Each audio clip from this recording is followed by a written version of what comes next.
안녕하세요. 파렴치하고 이중인격이나 다름없던 남편과 마침내 이혼한 30대 여성입니다. 현실은 드라마보다 더하다더니 제가 설마 그 현실의 주인공이 될 줄은 상상도 못했네요.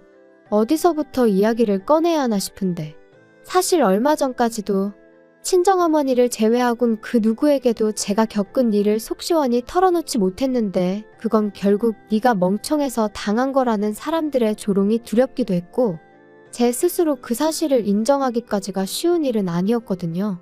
하지만 사람이 계속 무섭다고 뒤로 숨기만 하면 발전이 없다잖아요. 그래서 일단은 이렇게 제 이야기를 하는 식으로 용기를 좀 내어보려고 해요. 남편하고는 대학교 때 처음 알게 되었고 이후로 그럭저럭 적당한 친구 사이로 지냈습니다. 하지만 졸업 이후로는 한동안 서로 소식조차 주고받지 않았어요. 어쩌다 오지랖 넓은 친구가 어떻게 지낸다더라 하는 안부 정도는 전해왔지만 딱히 궁금한 적은 없었고요. 그런데 지금으로부터 8년 전 대학교 친구들하고 마지막 20대를 불태워보자며 모인 자리에 남편도 오게 되었고 그렇게 막상 얼굴을 마주하니 또 이런저런 이야기를 주고받게 되더라고요. 그리고 그날 연락처를 주고받은 게 계기가 되어 이후로 곧잘 만나는 사이가 되었습니다. 바로 연애를 시작한 건 아니고 알고 보니 서로 직장이 가까워서 가끔 점심을 같이 먹는다던가 퇴근 후 맥주 한 잔을 한다던가 그런 만남이 대부분이었죠. 하지만 가랑비에 옷 젖는 줄 모른다고 그런 만남이 거듭되면서 저도 남편에게 호감을 갖게 되었고 그렇게 30살 가을에 저희는 정식으로 교제를 시작했습니다. 처음에 남편과 제가 연애를 시작했다고 하니 주변 지인들의 반응은 대부분 의외라는 식이었어요. 사실 남편하고 저는 뭐 하나 비슷한 구석이 없었거든요. 취미생활이나 입맛은 물론이고 살아온 환경도 아주 달랐죠. 일단 남편에 대해서 먼저 이야기를 해보자면 저랑 교제를 시작했을 당시 남편은 혼자였어요. 성인이긴 했으니 고아라는 말은 어울리지 않지만 대학교를 졸업하고 얼마 지나지 않았을 때 아버님이 사고로 돌아가셨고 이후로 줄곧 혼자 지냈다고요. 참고로 어머님은 남편이 초등학교에 들어가던 시기에 집을 나가셨고 이후로는 전혀 소식을 들은 바가 없다 했습니다. 아무튼 게다가 아버님이 돌아가시면서 남기신 건 여기저기서 터져나온 빚들이 전부였다 하니 듣는 내내 정말 짠하더라니까요. 반면에 저는 사업을 하시는 부모님 밑에서 비교적 유복하게 자랐습니다. 친정어머니가 저를 몹시 힘들게 낳으셨다 보니 둘째는 생각지도 않으셨고 친정부모님 사이가 또 유난히 좋으셨던 덕분에 저는 정말 화목한 분위기에서 자랄 수 있었죠. 게다가 금전적으로도 크게 고생한 기억이 없으니 저는 금수저까지는 아니더라도 제가 은수저쯤은 된다 생각하며 늘 부모님에게 감사한 마음이에요. 사랑에 눈이 멀었던 건지 저는 힘든 환경에서도 잘 버텨준 남편이 고마웠고 앞으로는 남편도 저처럼 인생에 있어서 즐거움을 느끼며 웃는 날만 있기를 바랬습니다. 그래서 가진 건 없지만 자기와 결혼해주겠냐는 남편의 수줍은 프로포즈에 내가 당신을 행복하게 해주겠다며 예스를 했어요. 물론 저도 사람인지라 친정부모님의 반대에 부딪히진 않을지 걱정을 안 한 건 아니에요. 어려서부터 제가 바라는 일이라면 어떻게든 가능케 해주셨던 헌신적인 부모님이셨지만 동시에 그만큼 기대도 크셨으니 제가 좀 더 능력있고 여유있는 남자를 만났으면 하셨거든요. 그래서 남편과 연애 중이란 말씀을 드렸을 때도 연애는 얼마든지 해도 괜찮지만 결혼은 다른 이야기라고 딱 못을 박으시기도 했고요. 그런데 기어이 제가 결혼을 하겠다고 하니 특히나 어머니가 많이 속상해 하셨지요. 하지만 감사하게도 저희 부모님은 남편이 마음에 차지 않는다는 걸 적어도 남편 앞에서 티를 내신 적은 한 번도 없으세요. 누군가는 어떻게 그럴 수가 있느냐고 가식적이라고 말하기도 하겠지만 적어도 남편이 처한 상황이 남편의 실수나 잘못으로 만들어진 것이 아니었던 만큼 남편 탓을 할 수는 없다고 하셨거든요. 그래서 저희 남편은 저희 집에서 자기를 반대했었다는 걸 결혼하고도 한참이 지날 때까지 몰랐네요. 아무튼 자식 이기는 부모 없다고 결국 친정부모님이 허락해 주셨습니다. 제가 남편 한 사람의 됨됨이만 봐달라고 몇 번이나 부탁드리기도 했고 실제로 아버지께선 그래도 남편이 성실하니 책임감도 있어 보이고 무엇보다 저를 무척이나 사랑하는 것 같으니 그것만 보자 그렇게 어머니를 설득해 주시기도 하셨죠. 친정에서 집을 마련해 주셨고 남편은 그때까지만 하더라도 무척이나 감사해했어요. 한동안은 제가 먼저 가자고 하지 않아도 저희 친정에 가서 밥을 먹고 오자는 둥, 친정 부모님을 모시고 어디를 가보자는 둥, 딸인 저보다 저희 부모님을 더 생각하는 것처럼 느껴질 만큼요. 하지만 결혼하고 처음 돌아온 제 생일 때 친정아버지께서 제 생일 선물로 차를 바꿔주셨다는 이유로 모든 게 달라졌습니다. 남편은 원래 차가 없었고 저는 처녀적부터 타던 차가 있었어요. 제가 사회생활 시작하고 처음 샀던 차로 친정 부모님께선 당신들이 보태줄 테니 더 좋은 걸로 사라고 하셨었지만 그땐 사회초년생인데 회사에 괜히 비싼 차 끌고 다니면서 이목을 끌기가 싫었거든요. 그래서 또래 여자들이 주로 산다는 경차로 샀었지요. 그런데 그게 저희 부모님은 항상 마음에 걸리셨던 모양입니다. 어쩌다 교통사고 뉴스라도 접하시면 저한테 이것 좀 보라며 속상해하시기도 하고 화를 내시기도 하고 그러다 이제 결혼도 했으니 남편하고 같이 타라며 외제차를 선물로 뽑아주신 거였죠. 하지만 저는 먼저 알기는커녕 상상도 못했던 일이었기에 식사 자리에서 아버지께서 저에게 차키를 주시며 선물이다 하셨을 땐 정말 깜짝 놀랐네요. 아무튼 그렇게 화기애애한 자리가 끝나고 집으로 돌아왔습니다. 마침 약속 장소까지 지하철을 타고 갔던 터라 아버지가 주신 차를 그대로 제가 끌고 왔고요. 그런데 어째서인지 돌아오는 내내 남편은 평소와 달리 저에게 말 한마디 걸지 않았고 저는 뭐랄까 마음 한켠으론 찜찜했지만 그래도 애써 길어진 자리 때문일 거라고 생각했던 기억이 나네요. 하지만 집에 도착해서도 남편은 계속해서 어두운 얼굴을 하고 있었기에 더는 모른 척할 수도 없어서 오늘 많이 피곤했냐 물으니 그제서야 한다는 소리가 장인어른한테 서운해서 그래. 솔직히 너무하신 거 아니냐? 내 생일 때 장인어른이 뭐 해주셨는지 기억 안 나? 아빠가 당신 용돈 하라고 100만 원 주셨잖아. 근데 그게 왜? 그러니까 사위 생일 때는 꼴랑 100만 원 주셔놓고 당신 생일 선물로는 외제차? 야, 사위도 아들이네 어쩌네 말씀하실 땐 언제고 결국 이것 봐. 달라도 너무 다르잖아. 그걸 말이라고 하는 거야? 당신이야말로 정말 너무하네. 아빠가 하시는 말씀 못 들었어? 같이 타라고. 말이 좋아 같이 타는 거지. 나더러 네 차 얻어 타라는 거잖아.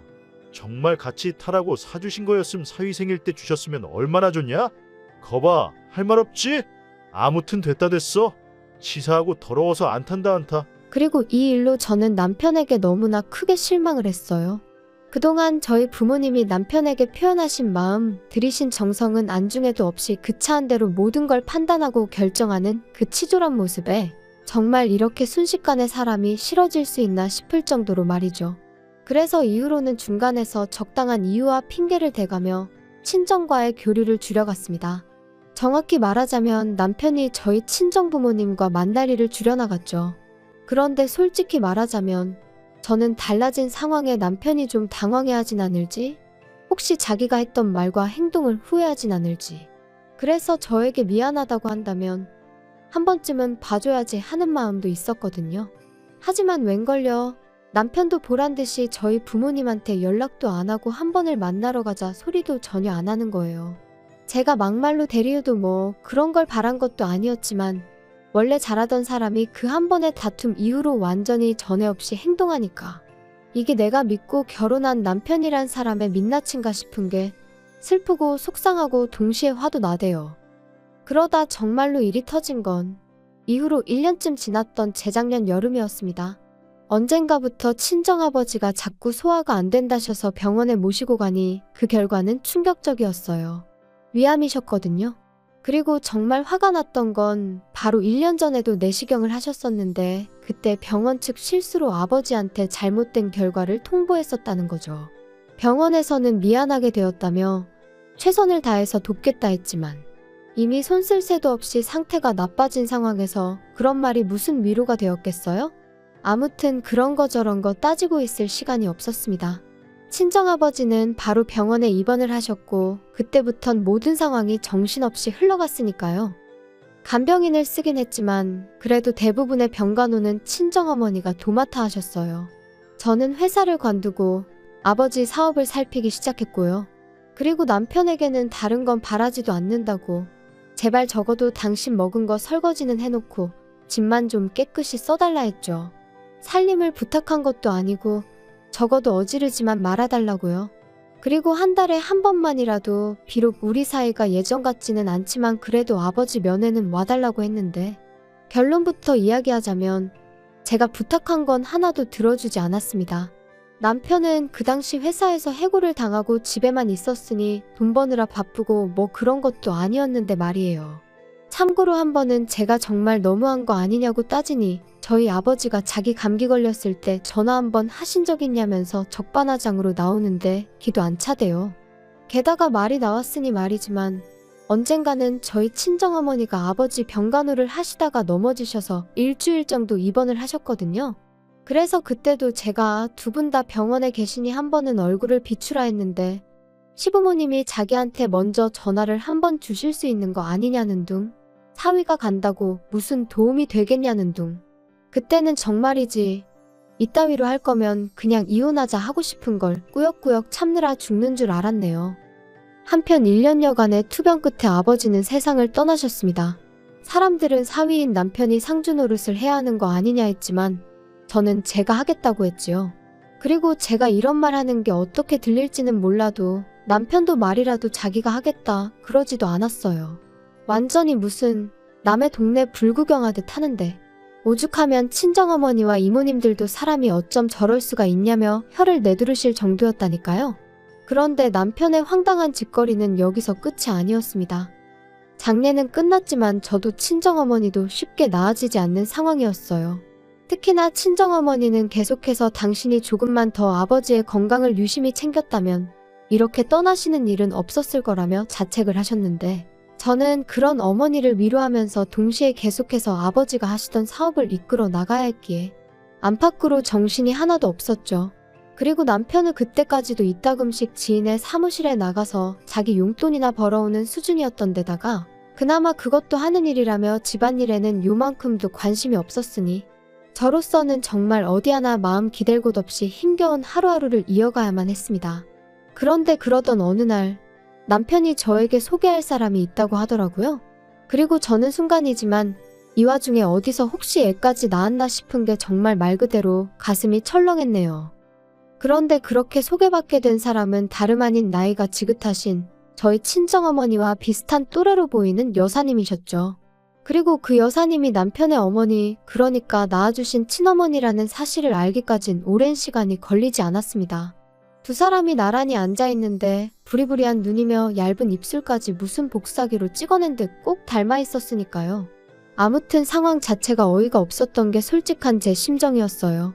바람나서 집 나간 어머니라고 자기는 어머니를 생각하면 그리움은 일절없고 분노만 치민다고 했던 사람이 뭐가 그렇게 좋은지 희죽거리고 있는 게 저는 겪어본 적 없는 상황이었으니 쉽사리 뭐라 말할 순 없었지만 묘하게 황당한 기분까지 들더라니까요.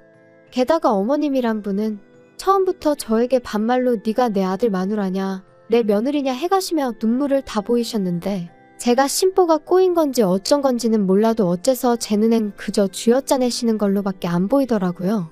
아무튼 그렇게 얼떨떨한 만남을 갖고 집에 돌아와 제가 남편에게 언제부터 어머님하고 연락을 주고받은 거냐 물었습니다. 그랬더니 한반년쯤 되었다면서 어머님이 먼저 연락을 해오셨다대요. 그러면 안 되는 줄 알지만 사람을 사서 남편을 찾아내셨다고요. 그리고는 뭐 지난 과거는 당신이 다 미안하다며 남편더러 이제부터라도 잘 지내고 싶다. 이젠 죽는 날까지 네 엄마로만 살다 가겠다 뭐 한마디로 자식으로서 듣고 싶을 법한 말들은 다 하셨던 모양인지 남편이 말하길 이제라도 좀 잘 지내볼까 싶다는데 솔직히 이러쿵저러쿵 말도 하고 싶지 않았어요. 그래서 알아서 하라니까 저더러 한다는 소리가 알아서 잘하랍니다. 세상에 하나뿐인 시어머니라고 예의 있게 행동하라고요. 어이가 없어서. 그럼 당신은 뭐 장인어른이나 장모님은 둘셋씩 있어서 끝까지 그따위로 행동했어? 야, 말은 똑바로 해라. 장인어른이랑 장모님이 먼저 나를 홀대하셨으니까 나도 똑같이 한 것뿐이거든. 그런데 우리 어머니가 뭐 너한테 서운하게 한 거 있냐? 그런 거 없으니까 너는 나랑 상황이 다르지. 제대로 잘해드려. 며느리들이 그런 거 인터넷에 찾아보면 나올 거니까 공부도 좀 하고. 어이가 없다. 막말로 가진 거 쥐뿔도 없는 당신 받아준 우리 부모님한테 그게 할 소리야? 홀대를 하셨다고? 밴댕이 소갈딱 찐 건 알고 있었는데 진짜 그렇게 생각을 하고 있었다니 정말 기도 안 차네. 됐어. 나한테 며느리 도리고 나발이고 바라지도 마. 바랄 걸 바래야지. 넌 진짜 말을 그따위로밖에 못하냐? 뭐 밴댕이 소갈딱지? 내가 누구 때문에 이렇게 됐는데? 솔직히 하루에도 12번. 정말이지 이혼 생각을 안 한 날이 없었습니다. 하지만 친정아버지가 돌아가신 지도 얼마 안 되었는데 딸인 제가 이혼까지 한다면 이러나 저러나 사람들 입방아에 오르내릴 게 뻔했고, 친정어머니도 저희 부부가 갈등을 겪고 있다는 사실은 알고 계셨지만 이혼은 안 했으면 하시는 눈치셨거든요. 그래서 정말 꾹꾹 참을 인자를 그려가며 어떻게든 버텨보려고 했어요. 게다가 남편도 드디어 정신을 차렸던 건지 살살 제 눈치를 살피며 예전과는 다른 모습을 보이기도 했고요. 그래서 아직 우리 사이에 희망이 남아있나 싶었는데 그건 순전히 제 착각이었습니다. 잘 짜여진 판에 하마터면 제가 놀아날 뻔했던 거죠. 남편이 저더러 모처럼 바람이나 쐬러 가지 않겠냐 물었고, 저는 이 인간이 뭘 잘못 먹었나 싶으면서도 그런 남편의 제안이 싫지만은 않았어요. 그래서 못 이긴 척 따라 나갔는데, 그렇게 도착한 장소에는 예상 밖의 인물이 저희를 기다리고 있었습니다. 바로 남편의 생모, 그러니까 어머님이셨지요. 황당해서 남편을 쳐다보니 어머님을 만나자고 하면 제가 안 나올 것 같아서 그랬다나요? 마음 같아선 확 돌아서서 나오고 싶은 걸, 그러면 보나마나 또 제 가정교육을 운운하겠구나 싶어서 일단 자리에 앉았습니다. 아이고, 나와줘서 고맙다. 오늘 내가 너랑 얘기 좀 하려고 아들한테 자리 좀 만들어 달라고 그랬어. 그럼 차라리 전화를 하시지 그러셨어요. 그나저나 하실 말씀이. 내가 우리 현철이랑 떨어져 지낸 세월이 20년도 넘어. 그런데 이게 너는 애를 아직 안 낳아봐서 모르겠지만 이 모정이란 게 잊으려고 한다고 잊혀지는 게 아니야. 하루가 멀다 하고 우리 아들이 눈앞에서 아른아른, 아이고 그때를 생각하면 정말이지 내가 어떻게 살았나 몰라. 정말 죽지 못해 살았다는 그 말이 딱이라니까. 그래서 내가 결심을 했다. 근데 네가 좀 도와줘야 돼. 무슨 결심을 하셨는데 제가 도와드려요? 그런 이야기라면 아드님하고 하시는 게 빠르실 텐데요. 너는 뭘 그렇게 매정하게 말을 하냐? 시애미가 말하는데. 내가 너네 사는 동네로 이사를 올까 싶다. 마음 같아선 같이 살자고 하고 싶지만 그럼 너가 불편해서 싫다 할 거 아니냐. 요새 젊은 여자들이 시애미랑 사는 거 안 좋아하는 거 나도 다 알아. 아무튼 그래서 이사를 올 건데 내가 돈이 좀 필요해. 황당하더라고요. 얼마나 생각해주는 것처럼 합가는 안 할 거지만 이사는 오겠다는 말은 무엇이며, 그런 와중에 저한테 돈을 바란다는 게 어이가 없었죠. 당신 어머님한테 우리 사이가 지금 어떤지 말씀 안 드렸어? 우리 사이가 뭐 어때서? 부부끼리 좋을 때도 있고 안 좋을 때도 있고 그런 거지. 뭐 좋을 때도 있고 안 좋을 때도 있고? 장난하니? 어머님, 솔직히 어머님 소리도 어색하지만요. 아무튼 어머님, 저 돈 못 해드려요. 남편하고 저 사이 정말 안 좋거든요. 남편이 저희 아버지 돌아가시기 직전에 정말 눈꽃만큼도 사위 노릇한 거 하나도 없어요. 그런데 제가 어머님을 도와드릴 이유가 없잖아요? 번지수 잘못 찾으셨어요. 이사를 오시든 말든 그건 알아서 하실 일인데 확실한 건 저는 돈 못 해드립니다. 너 미쳤어? 지금 무슨 소리를 하는 거야? 말을 그따위로밖에 못해? 이 정도만 하고 많은 걸 다행인 줄 알아. 진짜 당신 제정신이니? 어떻게 이런 자리를 만들 생각을 해? 당신 어머니니까 당신이 알아서 해. 돈 있으면 해드리던가. 야씨, 내가 돈 있으면 아쉬운 소리 하겠냐? 그러지 말고 한 번만 도와줘라. 우리 엄마 불쌍하지도 않냐? 더도 안 바라고 4천만 해줘. 전세 보증금하게. 그거 네 차값 반도 안 된다. 아마 하늘에 계신 장인어른도 그래 그거 해주고 사이좋게 지내라 하고 계실걸? 미친 거 아니야. 지금 누굴 들먹여? 절대 못 해줘. 아니 안 해줘. 내가 돈을 믹서기에 갈아버리면 갈아버렸지. 너한테는 안 줘. 진짜 날강도가 따로 없네. 내가 우리 엄마 생각해서 거지 같은 남편이지만 그래도 내가 이혼녀 소리 들을까 전전긍긍하는 우리 엄마 생각해서. 그래서 그냥 꾹 참고 너랑 살려고 했거든. 근데 아니네. 내가 미쳤네. 더는 같이 못 살겠으니까 그만 헤어져. 정말 솔직히 남편이 저희 아버지가 입원해 계시는 동안 그동안 죄송했다고 한마디라도 해드렸다면, 그러면 저는 그래도 그 한 번을 평생의 위안으로 삼고 남편과 이혼까지는 하지 않았을 거예요. 하지만 정작 자기는 아무것도 안 해놓고 저한테 뭔가를 바란다는 게 사람이 이럴 수가 있나 싶대요. 게다가 어머님이란 분도 막말로 남편을 키우다 빚을 지신 것도 아니고 듣자 하니 죄다 외도와 사기를 당한 탓에 그 꼴이 되셨던 건데 그저 남편의 어머니란 사실 하나로 제가 다 해드려야 한다는 게 아무리 생각해봐도 도무지 납득이 되질 않더라고요. 그래서 결국 제가 먼저 오늘 어머님이 하신 말씀은 못 들은 걸로 하겠다며 자리에서 일어났습니다. 남편에게는 갈라서자는 내 말은 홧김에 내뱉은 게 아니라 진심으로 한 소리니 그런 줄 알라 했고요. 그리고 저는 택시에 올라타 그 길로 곧장 강남으로 향했습니다. 몇 번이나 이혼을 하고 싶었고 그때마다 여러 자료를 찾아봤던 탓에 어디로 가야 할지 확실히 알고 있었으니까요. 그리고 그때부턴 친정어머니의 체면과 걱정보다는 제 인생만 생각하기로 했지요. 그래서 어머니께도 알리지 않고 이혼 소송을 진행해 나갔어요. 사실 어떻게든 협의 이혼 쪽으로 하고 싶었는데 남편이 자기가 죽으면 죽었지 이혼은 못한다고 버텨대는 통에 정말 몇 달 동안 얼마나 가슴앓이를 했는지 모릅니다.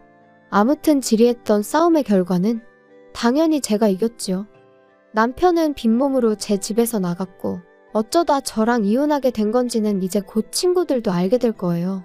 지도 지가 너무했다 싶은 건지 아니면 무슨 꿍꿍이가 있는지 따로 들려오는 이야기는 없지만 한편 남편은 결국 어머님하고 같이 사는 것 같아요.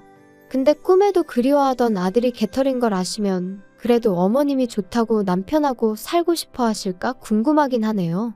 아무튼 여러분 주변 분들 중 혹시 하나를 해주면 고마운 줄 모르고 두 개를 바라는 그런 분들은 없겠죠? 혹시나 있으시다면 저는 과감히 그런 사람들은 멀리 하시라고 조언하겠습니다. 세상에 그 어떤 것도 당연한 건 없는데 그 상식조차 모르는 사람을 곁에 두어서 여러분께 득이 될 일은 없을 테니까요. 그나저나 오늘은 다시 포근한 날씨네요. 즐거운 주말 되시길 바라겠습니다.